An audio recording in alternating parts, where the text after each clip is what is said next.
ये जेरेनियम है। ये जेरेनियम एक रॉ मटेरियल है कॉस्मेटिक इंडस्ट्री, पान मसाला इंडस्ट्री और मॉस्किटो रिपेलेंट प्रोडक्ट के लिए। ये जो जेरेनियम का ऑयल उधर यूज होता है। आज मैं आपके पास पेश करेगा एक न्यू प्रोफाइल, इंडिया का लीडिंग मैनेजमेंट इंस्टीट्यूट सिम्बायोसिस का एक alumni MBA has taken up farming as his career, and he is into new generation farming. He is starting geranium farming.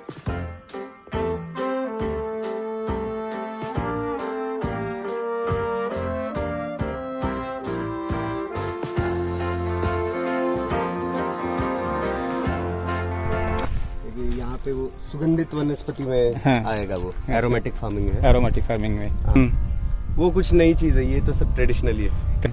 तो क्या मैंने आप you are happy as a farmer? Pretty happy. ये cash crops है तो फिर इसमें lottery वाला सीन नहीं होता है इसमें। हाँ। जैसे एक बार निकल गया, एक बार हार्वेस्ट हो गया, एक बार निकल गया और जो बना वो बना, ऐसे तो है नहीं। आप क्या पढ़ाई किया? मेरा MBA हुआ है। कहाँ से किया? सिम्बायोसिस। अच्छा, तो MBA करने से बाद आप कहाँ ज्वाइन किया? नहीं, डायरेक्टली फार्मिंग। Directly farming. अच्छा, ये नहीं था, जॉब करने का कभी प्लान भी नहीं था? प्लान नहीं था कोई। सिम्बायोसिस क्या स्पेशलाइजेशन था? मार्केटिंग। सर सीधा आप फार्मिंग में ज्वाइन किया पढ़ाई करने से बाद? हाँ, एक्चुअली फार्मिंग पहले ज्वाइन किया, फार्मिंग करते करते वो किया था। अच्छा, बाद में एडमिशन लिया। अच्छा। तो क्या इंस्पिरेशन है, क्या मोटिवेट किया फार्मिंग ज्वाइन करने के लिए? ट्रेडिशनल ये था, जस्ट पिताजी गुजर जाने के बाद वो आ गया था, यानी चॉइस नहीं थी, डायरेक्टली आना था यहाँ पे। अच्छा, काम करने। तो अभी you are quite happy and growing? Pretty happy. Pretty happy. तो income wise job and farming के क्या डिफरेंस है? डिपेंड्स, हर साल जॉब जैसे कि करते हैं तो हर महीने का एक फिक्स पे है। इसमें डिपेंड करता है, ये साल अच्छा है तो अगला साल नहीं है, या फिर 2 साल अच्छे नहीं, 1 साल अच्छा है। थोड़ा रिस्की है। हाँ, रिस्की तो नहीं, थोड़ा डेफिनेट नहीं है ये। डेफिनेट नहीं है, but otherwise quite good. Otherwise it is good. Yes. What is the plan now? Plan तो अभी मेरा प्लान जैसे ही अंगूर वगैरह, ये ट्रेडिशनल फार्मिंग है, इसका तो मैं कुछ देखता नहीं। मैं सब अभी एरोमेटिक फार्मिंग में देख रहा हूँ मैं सब। उसी में एक्सपेंशन है, अभी कुछ दिनों बाद डिस्टिलेशन यूनिट वगैरह लगाने हैं। अच्छा, खुद का ऑयल एक्सट्रैक्शन करना है। अच्छा, तो वो सब प्लान्स है, देखते हैं how it goes. Aromatic farming just अभी नया ही है, तो फिर मैं सब उसी में देख रहा हूँ। गुड।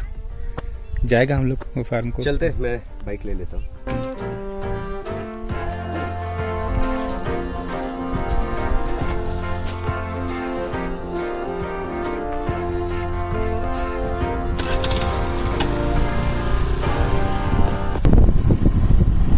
इधर से आपका घर कितने दूर है?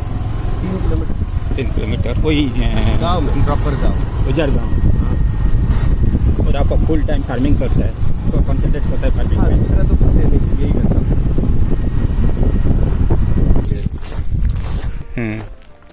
अब देखिए यहाँ पे आपको जेरेनियम, इसमें अभी वेरिएशन दिखेगा। ये है ना जेरेनियम? ये है जेरेनियम, ये है जेरेनियम, और ये सैपलिंग्स।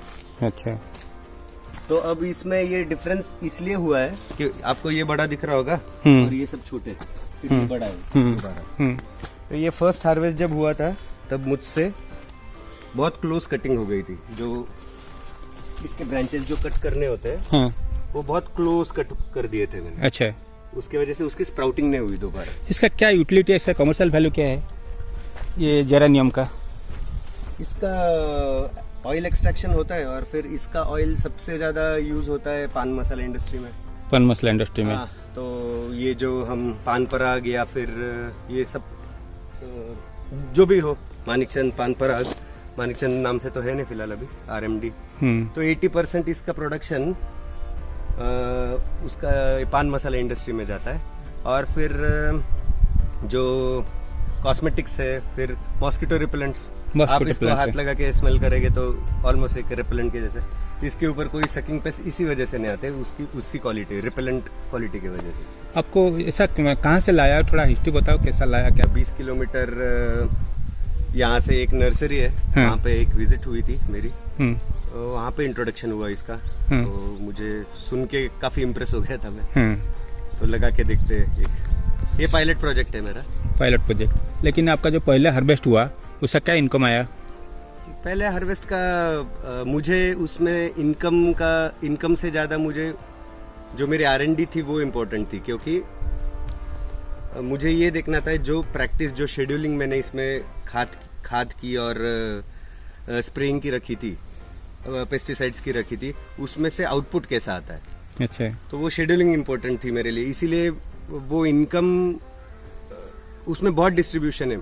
मैंने कुछ नर्सरी को भी दिया है, कुछ ऑयल एक्सट्रैक्शन को दिया है, नर्सरी में सैपलिंग्स बनने के लिए दिया है, तो मेरे प्रोड्यूस में से सैपलिंग्स भी कैसे बनते हैं, मेरे प्रोड्यूस में से ऑयल भी कितना निकलता है, ये सब देखना था मुझे। तो फिर ऐसे इनकम सेकंड इससे एक्चुअल पता चलेगा कि अगर इनकम देखना है तो उसमें अभी आप उसको कंसंट्रेट करेगा ये?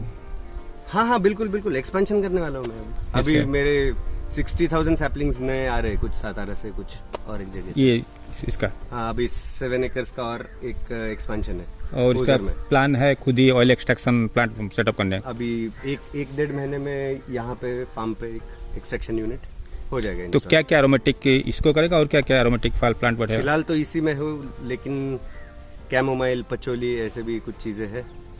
कैमोमाइल में ट्राई करने वाला हूँ यहाँ पे तुरंत। अब इसमें इंटरक्रॉपिंग की है पपाया। हाँ, पपाया। वो तो अच्छा, ये कितने दिन का हार्वेस्ट है जो जेरेनियम पहला हार्वेस्ट आता है 4 महीने में, सैपलिंग्स लगाने के बाद 4 महीने में, उसके बाद हर 2.5 महीने में एक होता है उसका हार्वेस्ट आता है, और वो 3 साल उसका शेल्फ लाइफ है। 3 साल 3 साल तक चलता है एक बार लगाने के बाद। एंड इसका मार्केट जो ऑयल का है, market is good? Market is good, demand is good. Demand 400 tons की है इंडिया में, और उसमें से इंडिया में प्रोड्यूस होता है 15-20 टन। 15-20 टन। अच्छा। तो फिर अभी demand is good, not dying very soon. और ये अभी इंटरक्रॉपिंग में ये सब धनिया लगा है। ये इसमें कैसे, ये जेरेनियम पे एक भी स्प्रे नहीं करना पड़ता है, कुछ नहीं करना पड़ता है। अच्छा, पेस्ट नहीं आता है? पेस्ट नहीं आते क्योंकि रिपेलेंट क्वालिटी है। जो ऑल आउट है, फिर जो वही जो भी रिपेलेंट्स लगाते हैं उसमें से आपने घर में लगाने के बाद जो स्मेल आता है, ये सेम स्मेल है ना, इसी का होता है। हाँ, इसमें से फ्रैक्शनल डिस्टिलेशन होता है इसका, फिर जेरेनॉल, सिट्रेनॉल निकलता है इसमें से। कुछ परफ्यूम्स के लिए जाता है, जिसको जेरेनॉल चाहिए वो geraniol, citronellol for perfumes.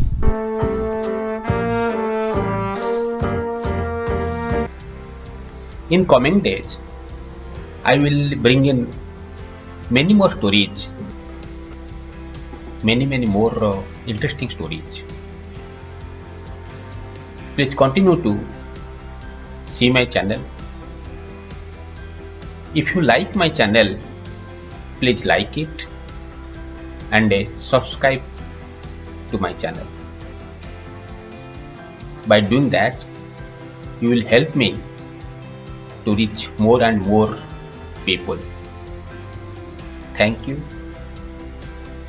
We will meet again with a new stories.